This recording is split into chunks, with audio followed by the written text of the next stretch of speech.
We've got so much data on our climate, but it's about how do we layer this all together and to be able to then create the insights from it.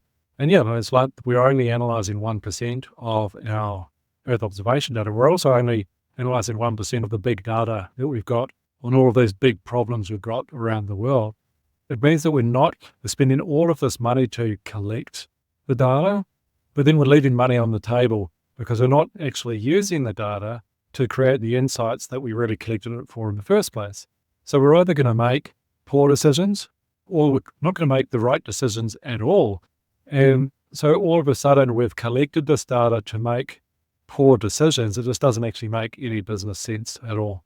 I think at the moment, we're not being able to find the extent of the insights that we want from this data because for humans, it's going to take too long to analyze. And hopefully that's where AI is really going to help us.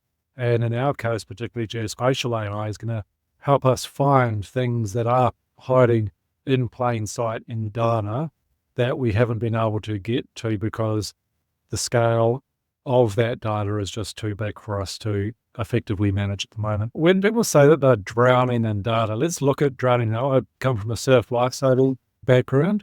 And so drowning is simply not having the skills to be able to propel yourself forward. And as soon as you learn how to swim, you actually still find it really easy, right? Like it's just putting one hand in front of the other and it's about your position of your body. And so when we talk about drowning in data, it's that we actually don't have the ability to move forward with that data because we haven't been taught how to use it. We haven't got the skills. We haven't got the infrastructure behind us to be able to move forward with that data. And so this is where geoengineering comes in, is it provides that infrastructure and that support to stop you from drowning, to be able to move forward with that data, to organize it and to create the insights that you really want. And so this overwhelm of data that we have can be solved by getting support and by getting the right infrastructure in place so that you can move forward with it. So one of the things we do at Geoengineer is help people make their data open or fair, findable, accessible, interoperable, and reusable. And for me, I look at this as you think about diplomacy, you think about sharing of things that you might have as a leader. I share my network with others to help them get to where they need to be.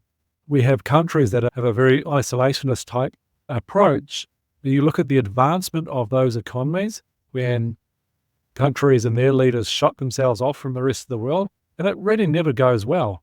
Whereas you see those democracies that are more open to sharing information, sharing intelligence, sharing their collective goodwill, you find that those economies grow faster than the isolationist approach. And it's like with fair data, right? The more you share with others, the more that we can develop in our understanding, our thinking, and our collective goals. And this is really important when we're talking about environmental problems, because you can't be an isolationist with environmental problems. You have to be open if we're going to solve this globally, because it's not going to just affect you, it's going to affect everyone.